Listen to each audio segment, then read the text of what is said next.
తాకట్లో ఉన్న మీ బంగారాన్ని విడిపించి ఆ రోజు ఆన్లైన్ రేటుకి కొంటాం. Sharma gold company. ఓం శ్రీ మహాగణాధిపతయే నమో నమః. ప్రధానంగా ఈ యుగాది నుండి ఏ నక్షత్రం వారికి ఏ ప్రభావం ఏ రకంగా ఉండబోతుంది అనేటువంటి విషయంలో మఖా నక్షత్రం, ఈ మఖా నక్షత్రంలో 1, 2, 3, 4 పాదాలలో జన్మించినటువంటి పురుషులు కాస్త అవలక్షణాలతో కూడి ఉండేటువంటి అవకాశాలు ఎక్కువగా ఉంటాయి. అవలక్షణము అంటే మళ్ళీ ఏమో అనుకున్నారు కానివ్వండి, నాది నాకు తెలుసు, నేను చేయగలను, ఓవర్ కాన్ఫిడెన్స్ అంటారు.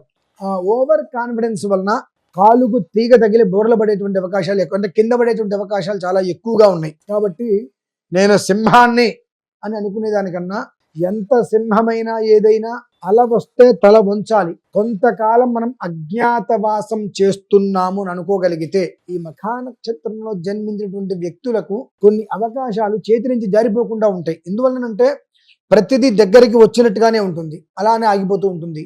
వీళ్ళ ఒక్క వాక్ ప్రభావము చే, అంటే కొన్ని అనరాని మాటలు, మాట్లాడరాని మాటలు, తొందరపాటు చర్యలు, ఈ మాటల వలన మనకు గవర్నమెంట్కి సంబంధించి కావచ్చు, వ్యాపారాలు కావచ్చు, వీటిలలో మనకు రావాల్సిన ప్రతి ఒక్కటి కూడా ఆగిపోయేటువంటి పరిస్థితులు ఉన్నాయి.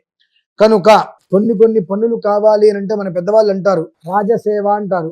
మనకి కొన్ని రావాల్సినవి ఉన్నాయి అని అంటే వాడిని నువ్వెంత అనంటే మనం చాలా ఇబ్బందులు పడతాము, నువ్వే అంత అనంటే మన పనులు పూర్తవుతాయి, మనకు రావాల్సింది మనకు వచ్చిన తర్వాత నమస్కారం ఇంటి పక్కకు వచ్చేయచ్చు అని అంటూ ఉంటారు పెద్దవాళ్ళు. కొన్ని ఊరికే చెప్పరు. కాబట్టి ఈ మఖ 1, 2, 3, 4 పాదాల్లో జన్మించినటువంటి పురుషులు మాత్రం చాలా అజ్ఞాతంలో నేను ఉంటున్నాను, ఈ సమయం నాది కాదు, నాది కాని సమయంలో నేను ఎగిరి గోల చేయటం అనేటువంటిది పద్ధతి కాదు, నా పని పూర్తి కావాలి అంటే నేను చాలా మౌనంగా ఉండాలి అనుకోవడం శ్రేయస్కరం. ఎందుకంటే వీరు కూడా ఆ కేతు మహర్దశలోనే జన్మిస్తారు ఖచ్చితంగా. కనుక అలాగే ఇదే మఖా నక్షత్రంలో 4 పాదాల్లో జన్మించినటువంటి స్త్రీలు, వీరు కూడా గృహిణీల విషయాన్ని పక్కన పెడితే స్వతసిద్ధంగా కూడా వీరికి నా అంతటి వాళ్ళు లేరు అనేటువంటిది ఒక తత్వం ఉంటుంది. నేను కాబట్టి నడపగలుగుతున్నాను, నేను చేయగలుగుతున్నాను, నేను కాబట్టే చేశాను, నేను ఏదైనా చేయగలను, మంచిదే, అందులో ఎలాంటి సందేహము లేదు. కానీ అన్ని రోజులు మనవే కాదు అనేటువంటి ఒక చిన్న సత్యాన్ని కూడా గమనించాలి.